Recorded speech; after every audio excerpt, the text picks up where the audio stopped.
Hey guys, so today we're going to be talking about one of my favorite superheroes, Gambit from the X-Men. Gambit was created by Chris Claremont and Jim Lee, and his first appearance was in Uncanny X-Men number 266. Gambit's real name is Remy LeBeau, and he was kidnapped and raised in New Orleans by the Theives Guild, being prophesized as the White Devil who would unite the Theives Guild with the Assassin's Guild.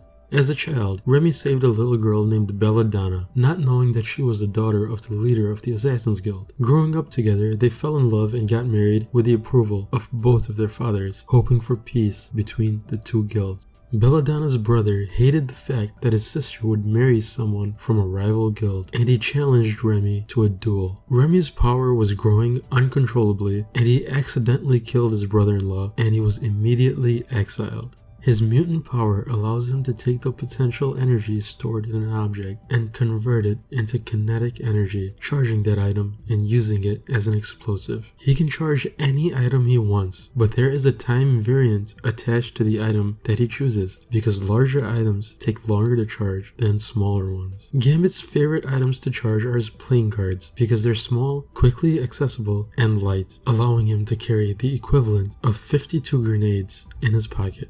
Gambit can also use his mutant powers to accelerate an object's kinetic energy instead of converting it into potential energy. For example, he can charge his bow staff with enough kinetic energy and use it to level a building. So, going back to the story, as Gambit's powers grew to an uncontrollable level, he found Mr. Sinister and asked him to reduce his power back down to a manageable amount. Mr. Sinister did as asked, removing a portion of Gambit's brainstem and thus reducing his power. In return, however, Gambit was ordered to lead a group of killers called the Marauders. Unaware of the true goal of this group, Gambit unwittingly led the Marauders to the Morlocks, a group of deformed mutants living in the sewers. The Marauders killed almost all of the Morlocks in what is known as the Mutant Massacre. Realizing the horrible mistake he had just made, Gambit tried to save the Morlocks, but only succeeded in saving one single child named Sarah, who would tragically grow up to become Morrow, the leader of a mutant terrorist group called Gene Nation. After this horrible event, Gambit was scarred for life and wound up crossing paths with Storm. He helped her return to the X-Men and fell in love with Rogue. Gambit is a charming ladies' man, gaining the attention of many women, but he falls in love with the one person that he cannot truly ever have.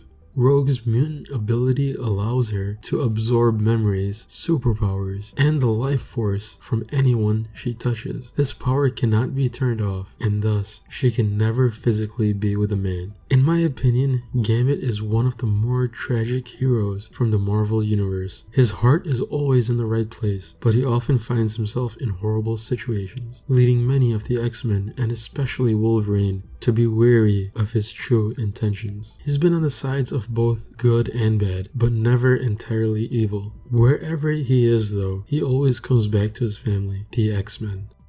I am a new channel here, and this is my very first video. If you like my content, then please support me by simply subscribing. Thanks for watching, and I'll see you in the next video where we explore the character of Bobby Drake, Iceman.